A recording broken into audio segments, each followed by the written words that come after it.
Hey everybody, it's Jang here from JangBricks.com with a 2014 First Wave Ninjago set. This is the Destructoid with 253 pieces.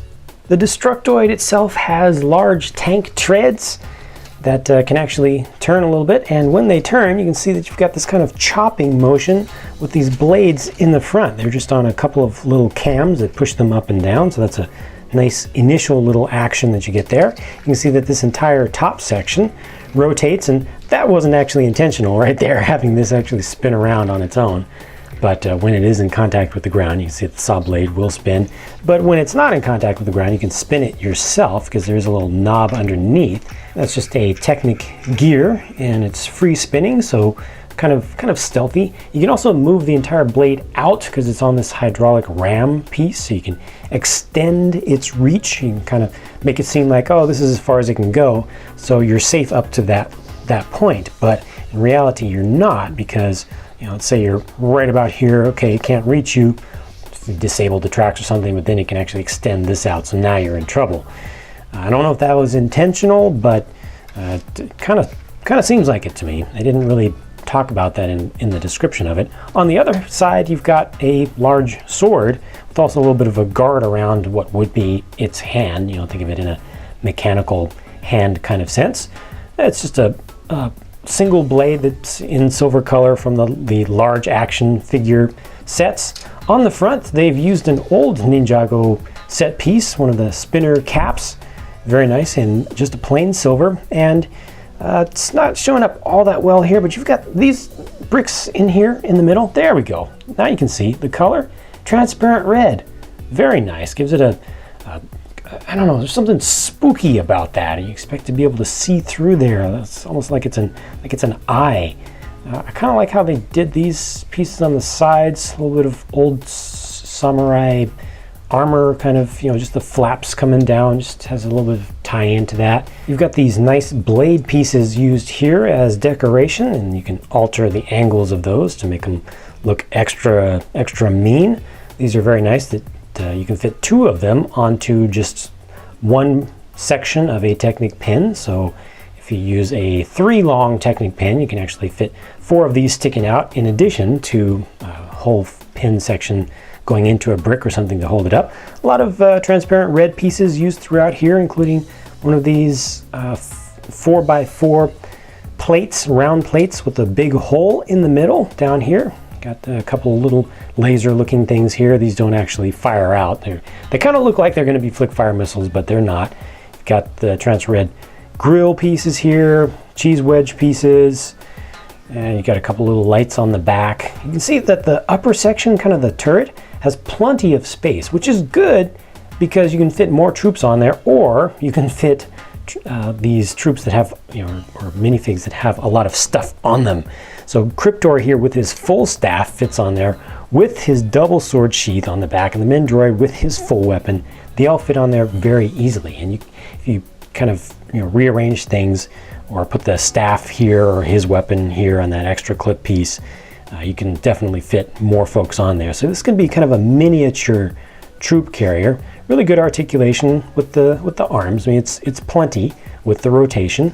These are stickers on the little console pieces, custom and unique to this set. And the last thing that I'll point out is one of the coolest little hidden features, which you wouldn't notice normally, but you see that right there, that kind of spinner looking thing? It's also an emblem used here and an emblem used here. Here it's not just an emblem. Here it's actually ammunition. And they've got this kind of hidden little feature back here. I'm surprised they didn't do a big bright red piece here. Pull this back. There is a rubber band inside. Watch that. Watch that right there. And it's going to fall down. So it just went down 1/3 of a brick high. It actually fell down in there.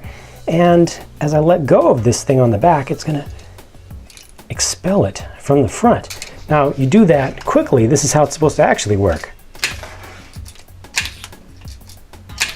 That's pretty nice. I think it definitely beats putting another flick fire missile sort of system on a thing, because it's easy to reload, and it's different, and it shoots out pretty nicely. Shoots out kind of at the minifigure level, so it's good for playability. The minifigs in this set are Zane, General Cryptor, and a Nindroid. They call it a Nindroid because it's a Nindroid with short legs, so it's miniature in size. Actually a different Zane than we had previously from this same wave, so we'll take a look at what he looks like without his short face mask on there. You can see exactly what weapons that each of these figures have and how they're built. Take a look at them from the back in their fully assembled form, so you can see the texture as well, some of the stuff that's on the back of these. And Zane does have the blue Techno Blade here. Let's go ahead and take some of this extra stuff off so you can see more of the detail. So with the face mask off, you can see that Zane here is in his non-battle damaged form, and the same thing goes with the kind of matches with the state of his upper portion of the torso, the print that's on there. And here we can better see the prints. Well, we can actually see the prints behind the General Cryptor and his Nindroid, and they have some prints on the back also. Zane does not. Zane does not have a second face, but these two guys have just some prints that continue around to the back to give them even more detail. And now you can see the prints on the backs of their torsos also. So I think some folks will like this and some kind of won't. You know, on a price basis or on a design basis, the playability, I'm neutral to positive on it. I think the playability is good, has some interesting features. I like things with tank treads. I like the shooter, and I like the arms just in general. You know, it makes for something that's kind of like a tracked mech, where, you know, it's really Cryptor's personal vehicle that he uses to multiply his own personal force. One thing I really wish it did have that it doesn't is a light brick to light up this whole transparent red section right here. Wouldn't that be cool if it was just a nice bright kind of red eye looking thing right there? I think that would work out pretty well, but otherwise I'm pretty happy with the design, and like I said, the playability is good. What are your thoughts about this set though? Go ahead and post up your opinions in the comment section. Whether you agree with my opinions or not doesn't matter. It's always good to hear more people's different thoughts, and I'm going to move on to building more stuff and bringing you more videos as quickly as I can, so stay tuned for more updates to come very quickly at jangbricks.com.